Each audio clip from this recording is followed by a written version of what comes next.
कहने से क्या होता है? तो सरकार मुजाहिद मिल्लत ने पूरी जिंदगी जो दलील दी है मैं उसे 2 शेर में पढ़ता हूँ। सरकार मुजाहिद मिल्लत कहते थे, सुनो दुनिया वालों, दुरूद आता है लब पर सलाम आता है, दुरूद आता है लब पर सलाम आता है, ज़बान पे जब भी मोहम्मद का नाम आता है। और मेरे मुजाहिद फरमाते थे, पढ़े दुरूद न क्यों कर रसूल अकरम पर, ये नाम सबकी मुसीबत में काम आता है, ये नाम सबकी मुसीबत में काम आता है। जिस तरीके से आपने झूम के दुरूद शरीफ पढ़ा है, वालिहाना माहौल में इसी तरीके से नबी और आले नबी की बारगाह में एक मर्तबा और बुलंद आवाज से दुरूद शरीफ पढ़ लो। अल्लाहुम्मा सल्ली अला सय्यदना मौलाना मुहम्मद मादल जूदी वल करम व आलिहि व सहबिहि व बारिक व सल्लम सलातो व सलाम अलैका या रसूल अल्लाह। अब कमेटी वालों, हबीबी कैब लगाने वालों, जलसा सुनने आने वालों, सुनो अब यही से मैं तुम्हें कुछ आज बातें बताऊं। बहुत ज्यादा देर मैं आपके दरमियान नहीं रहूंगा क्योंकि मुझे पता है कि आपको बहुत कुछ सुनना है और मुझे भी सुनना है, लेकिन जितनी देर मैं खड़ा हूं इंशाअल्लाह रहमान मैं आपको मदीने शरीफ से करीब करता रहूंगा। थोड़ा सा सुनो तो सही, तवज्जो के साथ सुनना, बिल्कुल तवज्जो के साथ अपनी तवज्जो महफूज करना, बिल्कुल मिसबैलेंस नहीं होना, तवज्जो के साथ सुनना। सुनो, तो मुस्तफा की महफिल सजाते हो, आका की मिलाद करते हो और उसमें सुभान अल्लाह कहते हो या रसूल अल्लाह कहते हो, माशाअल्लाह कहते हो। तुम्हें मालूम है मेरे इमाम आला हज़रत सरकार इरशाद फरमाते हैं, अल्लाह ने मेरे महबूब के जिक्र में वो बरकत रखी है कि बंदा मोमिन जमीन के किसी भी हिस्से पर मुस्तफा के नाम का वजीफा करता है, मेरा महबूब मदीने शरीफ में रह करके पूरी दुनिया के उम्मतों की आवाज को मदीने से सुना करता है, मदीने से सुना करता है। पता क्या चला, नबी के नाम सुन करके आप जो मचल रहे हैं, आप जो सुभान अल्लाह कह रहे हैं, आप जो माशा अल्लाह कह रहे हैं, ये वजीफा कोई मामूली वजीफा नहीं है। आप इस वजीफे को जारी रखिए, जारी रखना आपका काम है, इस वजीफे की बरकत से मुकद्दर चमकाना मेरे मुस्तफा का काम है। और सुनो, उर्से बुखारी करने वालों, मैं तुम्हें बड़ी प्यारी बात इस उर्स के हवाले से बता रहा हूँ। तुमने ये उर्स किया है ना, इसी तरीके की महफिल बरेली शरीफ की सरजमीन पर, बरेली का कलंदर अपने मोहल्ला सौदागरान के अंदर भी किया करता था। आला हज़रत सरकार इरशाद फरमाते हैं, हम एक रात अपने आका की महफिल कर रहे थे। सेहत को करीब करना, अगर तुमने गुफ्तगू सुनने का मिजाज बनाया है उड़ीसा वालों, तो मैं तुम्हें बता रहा हूँ अकीदे मुजाहिद मिल्लत क्या है। मेरे सरकार आला हज़रत ने बरेली शरीफ मोहल्ला सौदागरान में मुस्तफा की महफिल रखी, मिलाद की महफिल रखी, उसमें मुफ्ती आज़म हिंद भी है, फिक़्ह हनफियत के एनसाइक्लोपीडिया लिखने वाली किताब हुज़ूर अल्लामा अमजद अली आज़मी भी है, हज़रत सदरुल अफाज़िल भी है, अल्लामा नईमुद्दीन मुरादाबादी भी है, तमाम अहले सुन्नत के बड़े बड़े अकाबिर बैठे हुए हैं, आला हज़रत बैठे हुए हैं, मुफ्ती आज़म बैठे हुए हैं, हुज़ूर उस्ताद ज़मन बैठे हुए हैं, सरकार हुज्जतुल इस्लाम बैठे हुए हैं। महफिल चल रही है, एक सैयदज़ादा मुस्तफा की हदीस पढ़ रहा है, तकरीर कर रहे हैं, और सैयदज़ादा क्या कहता है, इस हदीस के रावी अबू बकर सिद्दीक है, इस हदीस के रावी हज़रत उमर है, इस हदीस के रावी हज़रत उस्मान है, इस हदीस के रावी मौलाए कायनात है। जैसे जैसे सहाबा का नाम लेते, कैफियत क्या थी आला हज़रत की, तो जादू होके बैठ गए, हाथ को अदब से बांध लिया, सरकारे आला हज़रत धीरे धीरे खड़े होने लगे। मिंबर शरीफ के उलमा भी सुने इस वक्त की फजीलत क्या है। मेरा इमाम धीरे धीरे अदब के साथ खड़े होने लगे, आला हज़रत खड़े हो गए, हाथों को बांध लिया, सर को अदब से नीचे कर लिया।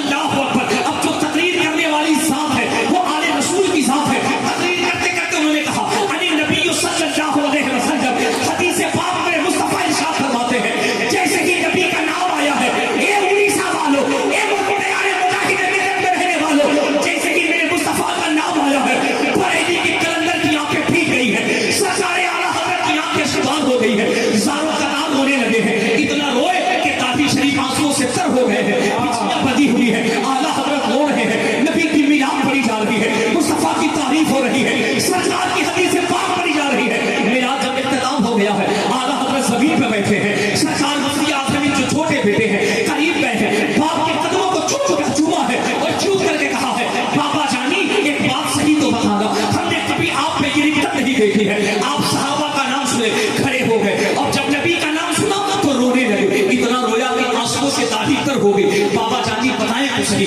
मामला क्या है, मकसद क्या है, मामला क्या है जो आप सालों तक रो रहे थे। मुजाहिद के दीवानों, दिल पे हाथ रख करके इस वक्त की फजीलत सुनो।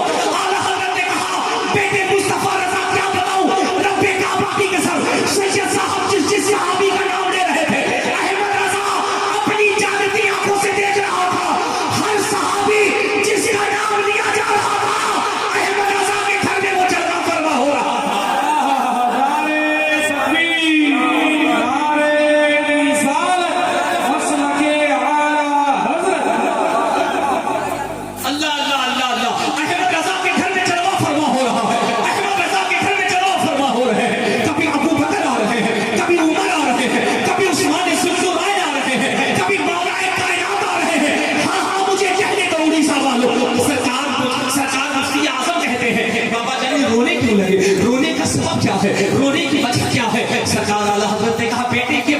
पूछो हम रो क्यों रहे थे, ये बात मत पूछो हम रो क्यों रहे थे। सरकार मुफ्ती आजम मेरे कदम को छू के कहा बाबा जानी बताए तो सही रोने की वजह क्या है। आला हज़रत कहते बेटे ये राज की बात है। जोर से जोर से जोर से जोर से जोर से जोर से कितनी बड़ी बात मेरा इमाम कहता है, मेरे आला हज़रत कहते हैं बेटे ये राज की बात है। हुजूर तहसीन मिल्लत की ज़बानी आप फरमाते हैं कि इल्म गैब रसूल के मुनकर एक हकीकत को भूल जाते हैं। गैब माना के राज है लेकिन राज अपनों से तो छुपाते हैं।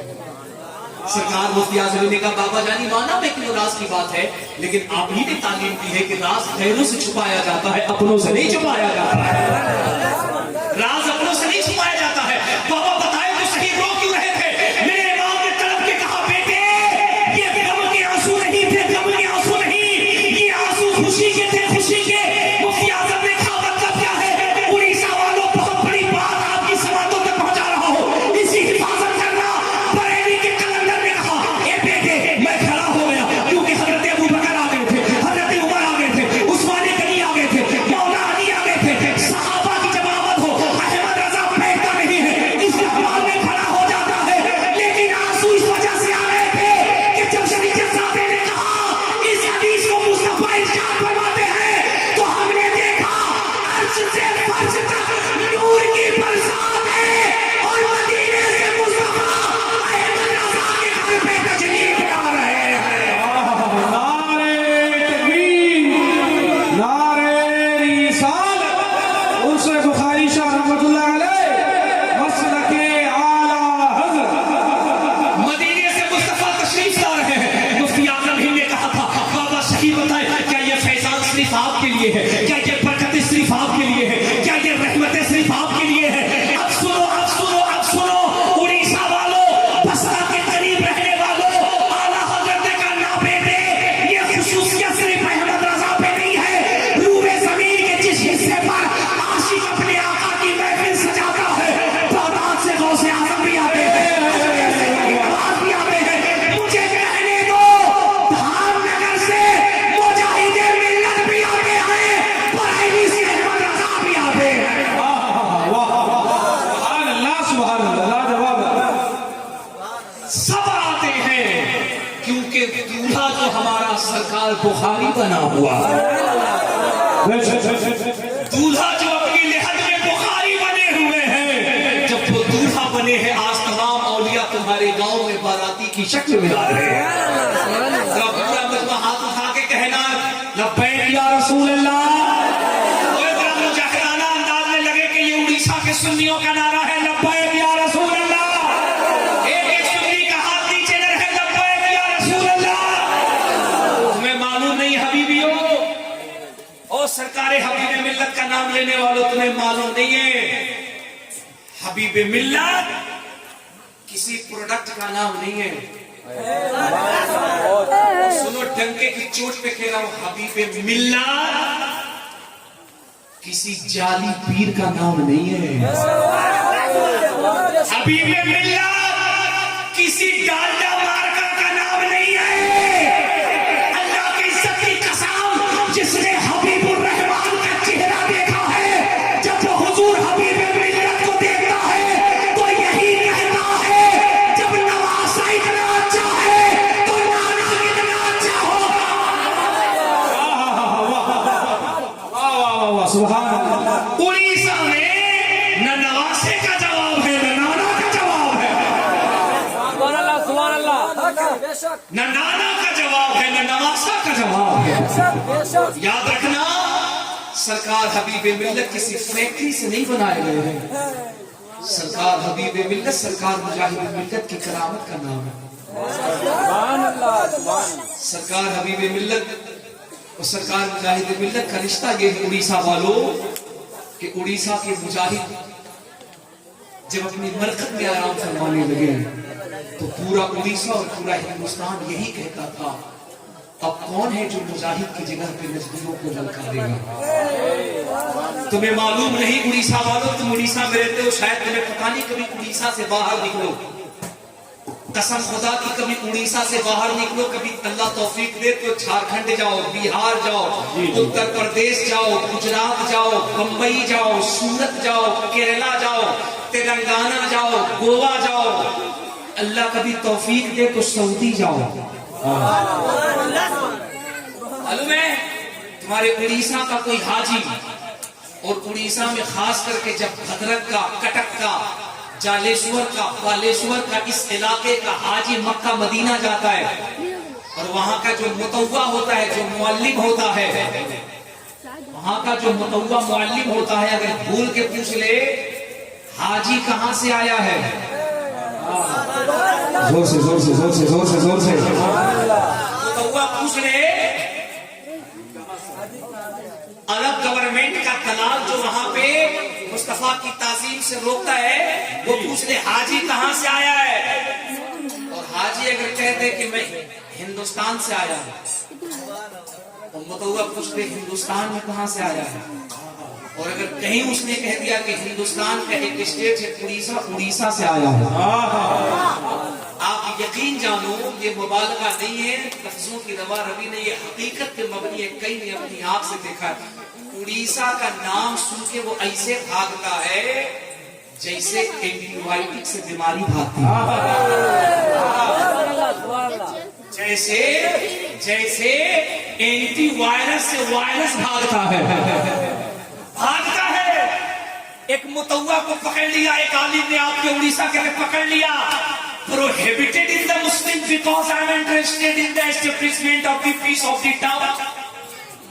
ओ बेटा उड़ीसा का नाम लेके कहां भाग रहे हो, नाम जब तुमने हिंदुस्तान का सुना तो रुक के बात करते रहे, और जब सुना उड़ीसा से आए हैं तो भागने क्यों लगो, तो जानते हो उसने जवाब क्या दिया था, उसने कहा हम तो उड़ीसा का नाम सुन के भाग रहे हैं, वो उड़ीसा से एक हबीबुर रहमान आता था जिसका नाम सुन करके पूरी नजरियत भाग जाया करती है। वाह वाह वाह वाह वाह, सुभान अल्लाह सुभान अल्लाह, नारे तकबीर, नारे रिसालत, हुजूर मुजाहिद मिल्लत, हुजूर ताजुश शरिया। ओए जिंदाबाद मेरे शेरों, जिंदाबाद मेरे शेरों, हबीबियों तुम डंके की चोट पे कहना हमने किसी ऐसे वैसे पीर का दामन नहीं पकड़ा है, आला हजरत की जो करामत है, ताजुश शरिया की जो सदाकत है, हुजूर मुहद्दिसे कबीर की जो इनायत है, और हुजूर मुजाहिदे मिल्लत की जो करामत है, उसी का नाम हबीबे मिल्लत है।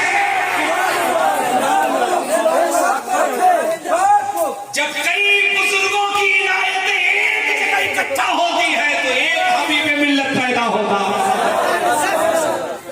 तो यार उड़ीसा वालों मुझे एक बात बताओ, कैसा है मेरा मुजाहिद? हाय हाय हाय, पूरा बजमा पूरा बजमा पूरा बजमा पूरा बजमा, जोर से सुभान अल्लाह। सुभान अल्लाह और उधर बैठे हुए हैं बाउंड्री के उस पार बांग्लादेश में, जरा तुम भी जोर से बोल सुभान अल्लाह। सुभान अल्लाह। ये तो 4-5 लोग जो कुर्सी लेके बैठा है, सब लगता है कि नवीन पटनायक की सरकार का मंत्री बैठा है। जरा पूरा बजमा हाथ उठा के बोलो सुभान अल्लाह। मसलके आला हजरत, सुभान अल्लाह। सुनो कौन है मुजाहिद मिल्लत? जोर से जोर से जोर से कौन है मुजाहिद मिल्लत? मैं बताऊं? उड़ीसा की जान है। उड़ीसा की जान कहती है तो बहुत छोटा छोटी है, तो शौहर अपनी बीवी को भी कहता हाय रे मेरी जान, बाप अपने बेटा को कहता हाय रे मेरा जान, नहीं बाप अपने छोटे से बच्चे को गोद में लेकर हाय रे मेरा जान, मेरा सोना, मेरा लड्डू, मेरा कलेजा, मेरा जिलेबी, मेरा पकौड़ी नहीं कहता है? ये कौन सी बड़ी बात है? कौन है मुजाहिद मिल्लत? बताओ बताओ, बोलो यार बताओ। पूरा मजमा हाथ उठाओ, हाथ उठाओ, हाथ उठाओ, हाथ उठाओ। एक शख्स के हाथ पीछे रखते, एक शख्स के, एक शख्स। मैं एक नारा लगाऊंगा, तुमको कहना हबीब मिल्लत, हबीब मिल्लत। मैं एक नारा लगाऊंगा, हमारी ताकत, हमारी हिम्मत। नारा कमजोर था, इससे ज्यादा नाराज हम अगर मूड में आ जाए तो हम जनकपुर के पंडितों से लगवा लेते हैं। उड़ीसा वालों सही बता रहे, अगर मूड में आए तो इससे ज्यादा नाराज हम अयोध्या के पंडितों से लगवा लेते हैं। उसके सामने जब अपने नबी की मिलाद करते हैं और जब हम कहते हैं कोटि कोटि प्रणाम नतमस्तक सकल प्रजाजनम हे दीन बंधु ज्ञानी के वीरेंद्र सुस्वागतम आदि मान्य मनोरम दुते हे तुल्यं कंचन स्वाहा चंद्रमुख किनारी मणि माणिक ने पंकजम स्वाहा शर्म हर्षित लक्ष्मी मोहनी प्रदर्शनम स्वाहा तानि ब्रह्मा विष्णु प्रणानि की पुरुषोत्तम स्वाहा विष्णु सर्व सम्मकान गरे पावनम स्वाहा विष्णु शोभितम राम ज्योति जन्मस्त्रम स्वाहा चतुर्सिद्धि फारूको बनियो हैदरम स्वाहा फातिमा प्रदर्शनी हसनैन सत्य कुटुंबकम स्वाहा। जब वो बेटा के सामने हम पढ़ते हैं तो वो धीरे से कहता है चतुर्वेदी साहब कम पढ़िए, हम कह देते हैं सुभान अल्लाह। इससे ज्यादा तो हम पंडितों से बुलवा लेते हैं। तुम उड़ीसा में बैठे हो, मुजाहिद की नगरी में बैठे हो, तो पूरा मजमा हाथ उठाना, हम कहेंगे हमारी हिम्मत हमारी ताकत, तुमको कहना हबीब मिल्लत हबीब मिल्लत। चूंकि ये आवाज पूरे उड़ीसा में गूंजनी चाहिए। अब बोल मैं रहा हूँ, आवाज तुम्हारी बदल दो। हमारी ताकत हमारी हिम्मत, हमारी ताकत हमारी हिम्मत,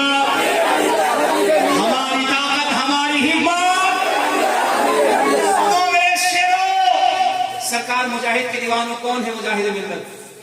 आज जो पीर होता है ना, जो पीर होता है वो तलाशता है कि हमारा कितना मालदार मुरीद है, नहीं ढूंढता है हम ऐसा किसी को मुरीद बनाए जो बड़ा माल वाला। सही करें ना? पीर तो तलाश रहा है, और नहीं जो अपना एजेंट छोड़े हुआ है मार्केट में, अपना एजेंट छोड़े हुआ, वो एजेंट लोग जाए तो पीर एक आए पैसा बड़ी पहुंची हुई है, बहुत पहुंचे हुए हैं। कितना पहुंचे हुए? क्या नाम है इस गांव का? नगलेश्वर। बहुत पहुंचे हुए हैं, लेकिन उसको क्या पता है कि नगलेश्वर का हबीबी मुरीद उससे भी ज्यादा पहुंचा हुआ है। बहुत पहुंचे हुए हैं। नगलेश्वर वालों ने कहा तो पीर साहब को बुलाओ। पीर साहब को बुलाया गया। हमारे कौशल भाई कहाँ है? कौशल भाई की शादी हो गई है। तो ये बताइए, जब टीम के कैप्टन की शादी हो गई तो आपका फौजी लोग कहे गुआरा बैठा हुआ है? एक कैसा कैप्टन है भाई? कैप्टन शादीशुदा, फौजी सब कुआरा। हम देख रहे कमेटी का ज्यादातर सब बेचारा सिंगल लोग है। अगले साल तकरीर करने के लिए आएंगे, कम से कम 1 दर्जन कमेटी के लड़कों का निकाह की तैयारी रखना। निकाह के नाम पे सब ऐसे खुश हो रहा जिससे जरा कल निकाह पढ़ने की तैयारी कर रहे हैं। सुभान अल्लाह सुभान अल्लाह सुभान अल्लाह। जरा मुस्कुरा के बोलो ना सुभान अल्लाह। सुनो आशिको, सुनो, नगलेश्वर वालों ने पीर साहब की दावत की। पीर साहब आ गए। एजेंटों ने कहा हजरत बहुत पहुंचे हुए हैं। कितना पहुंचे हैं भाई? बहुत पहुंचे हैं। अब पीर साहब भी आके बैठ गए नगलेश्वर में कौशल भाई के घर पे। थोड़ी देर बाद पीर साहब करे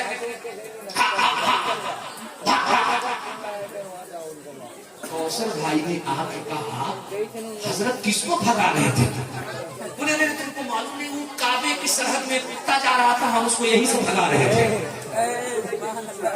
अंदर में कौशल भाई की बीवी सुन रही थी। बोली पीर साहब तो बड़ा पहुंचे हुए हैं, कोई यहीं से काबे का कुत्ता भगा रहे हैं। उन्होंने कहा एक काम करते हैं, पीर साहब के जब खाने की बात आई ना तो खाली पुलाव पुलाव पुलाव पुलाव बिरयानी का चावल प्लेट में भिजवा दिया। कौशल भाई ने कहा खाइए। अब पीर साहब कभी दाएं देख रहे हैं, कभी बाएं देख रहे हैं, कभी अगल देख रहे हैं, कभी बगल देख रहे हैं। कौशल भाई ने कहा हजरत खाइए। बोले रे खाओ कहाँ से? बोटी नहीं है। बोटी नहीं है, खाओ कैसे? बीवी सुन रही थी, अंदर से निकाली डंडा। पीर साहब के पीठ पे दे दे कहा चावल के अंदर सब बोटी छुपा के रखे हैं, तुमको बिरयानी के अंदर की बोटी नजर नहीं आती है, काबे का कुत्ता कहां से नजर आ जाएगा? नहीं, ऐसा सब जाली जाली पीर घूम रहा है। 1 दर्जन पीर हम जानते हैं, लोटा पीर, सोटा पीर, चूली पीर, कटारी पीर, बकुली पीर, बकुला पीर, लक्कर शाह, पत्थर शाह, हंगारा शाह, भंगारा। कई डिजाइन का पीर मार्केट में घूम रहा है भाई, लेकिन खुदा की कसम एक हमारा भी पीर है। जोर से जोर से। उड़ीसा वाले हमारा भी पीर है। हमारा पीर हिंदुस्तान हिंदुस्तान से जिम्बाब्वे जा रहा है, और जिम्बाब्वे जिसके घर जा रहा है, सैयद यूनुस साहब के घर पे इंग्लैंड का एक अंग्रेज आया हुआ है। सैयद साहब के बेटे का दोस्त है, वो अंग्रेज से आया है। उसने देखा कि जिम्बाब्वे की गलियां सजाई जा रही है, घरों को सजाया जा रहा है। उसने कहा, yes I agree, this knowledge about science and had been something wrong. सुनना गजाली, हम किस पीर की बात कर रहे हैं? उसने कहा, yes I agree, this knowledge about science and had been something wrong. यार बताओ, ये गलियां क्यों सजाई जा रही है, रास्ता क्यों सजाया जा रहा है? सैयद साहब के बेटे ने कहा, about science and had been something wrong. तुम्हें मालूम नहीं, आज हिंदुस्तान से हमारा पीर आने वाला है। आज हिंदुस्तान से हमारा पीर आने वाला है। यार कैसा पीर है? रहता हिंदुस्तान में है, हुकूमत जिम्बाब्वे के लोगों पे कर रहा है। उसने कहा, अपने पीर से हमको भी ज़ियारत कराओगे? अंग्रेज था, अंग्रेज गोरी चिट्टी नस्ल का था। उसने कहा, हाँ हम ज़ियारत करा देंगे। अब बाप भी चले हैं, बेटा भी चला है, पूरा मोहल्ला इस्तकबाल के लिए चला है। सुनो उड़ीसा वालों, अंग्रेज भी चला है, जिम्बाब्वे एयरपोर्ट पे पहुंचा है, जाकर के रिसेप्शन के पास खड़ा है। थोड़ी देर के बाद एयरपोर्ट में ऐलान होता है, इंडियन एयरलाइंस की फ्लाइट अब जिम्बाब्वे की जमीन पे लैंड कर रही है। फ्लाइट लैंड करती है, थोड़ी देर के बाद लोगों ने क्या देखा? वो नूरानी चेहरा है, वो गोरी चिट्टी चमड़ी है, आंखों पे ब्लैक चश्मा है, सफेद सर के ऊपर गुलाबी अमामा है, जिस्म पे व्हाइट कुर्ता पजामा है, हाथ में छड़ी है। जब एयरपोर्ट के अंदर से ताजु शरिया निकले हैं, यार जब बरेली का अख्तर रजा इतना खूबसूरत है, तो मदीने का मुस्तफा कितना खूबसूरत हो। नारे तकबीर, नारे रिसालत, बस्ती बस्ती करिया करिया, कौन बना मेहमाने काबा। हाय हाय हाय हाय हाय हाय। वो आगे बढ़ा, कदम पे गिर गया, कहा, सरकार एक बात कहना चाहता हूँ। ताज शरिया ने कहा, बोलो क्या कहना चाहते हो? कहा, हुजूर आप इतने खूबसूरत क्यों हैं? हुजूर आप इतने खूबसूरत क्यों हैं? ताज शरिया ने कहा, ये तो गुलाम है, मेरे आका की खूबसूरती देखोगे तो दुनिया भूल जाओगे। अच्छा, मेरे मुस्तफा की खूबसूरती देखोगे जमाना भूल जाओगे। उसने कहा, हुजूर जब ये बात सच है तो एक काम कीजिए ना, अपना हाथ बढ़ाइए और उसी नबी का कलमा पढ़ा करके मुझे अंग्रेज को भी मुसलमान कर लीजिए। ये है सरकार ताज शरिया। अब तुम्हें मैं बता रहा था कौन है मुजाहिद मिल्लत। तवज्जो है? अरे बोलो तवज्जो है, बताओ या तकरीर खत्म कर दूं? तुम अगर सुनोगे तो सुनाऊंगा, वरना I don't care, prohibited in the Muslim. कोई प्रेशराइज नहीं, सुनोगे तो हाथ उठा करके सुभान अल्लाह। सुनो कौन है मुजाहिद मिल्लत की तारीफ याद रखना। मैं तुम्हें बहुत बड़ी बात कह रहा हूँ। जिस वक्त सरकार मुजाहिद मिल्लत उड़ीसा की सरजमीन पे तशरीफ फरमा थे, आप सबने धामनगर शरीफ में जाकर देखा होगा, सरकार मुजाहिद मिल्लत को रईस उड़ीसा कहा जाता है। रईस उड़ीसा कहा जाता है, यानी उड़ीसा का रईस। सरकार मुजाहिद मिल्लत के पास बहुत बड़ी हवेली थी, हवेली अब भी आपने देखी होगी। सुनो, जिस वक्त उड़ीसा में और जिस वक्त पूरे हिंदुस्तान में जिसके पास 100 रुपया होता था तो उसे 100पति कहा जाता था, जिसके पास 1000 होता था उसे 1000पति कहा जाता था, जिसके पास 1 लाख होता था उसको लखपति कहा जाता था। आपको मालूम है, जिसके पास 100 रुपया होता ना वो बड़ा मालदार कहलाता था, जिसके पास 1000 होता उसे बड़ा मालदार कहा जाता। लोग उसे बड़ी इज्जत की निगाह से देखते थे। वाह रे मुजाहिद मिल्लत, जिस दौर के अंदर 1000 रुपया होने से इलाके के लोग उसकी इतनी इज्जत करते थे कि बड़ा अमीर है, रईस है, कबीर है। उस दौर के अंदर हर साल 1 लाख रुपया सरकार मुजाहिद मिल्लत उड़ीसा गवर्नमेंट को इनकम टैक्स अदा किया करते थे। सुभान अल्लाह। ये बहुत बड़ी बात है। 1 लाख रुपया सरकार मुजाहिद मिल्लत सिर्फ गवर्नमेंट को टैक्स अदा करती है। इतनी दौलत अल्लाह ने अता की थी सरकार मुजाहिद मिल्लत को। हर पीर जो होता है वो मुरीद के जेब पे नजर रखता है, वो ये देखता है कि मुरीद हमारा कितना पावरफुल है, मुरीद हमारा कितना ताकतवर है, मुरीद हमारा कितना मालदार है। लेकिन खुदा की कसम सरकार मुजाहिद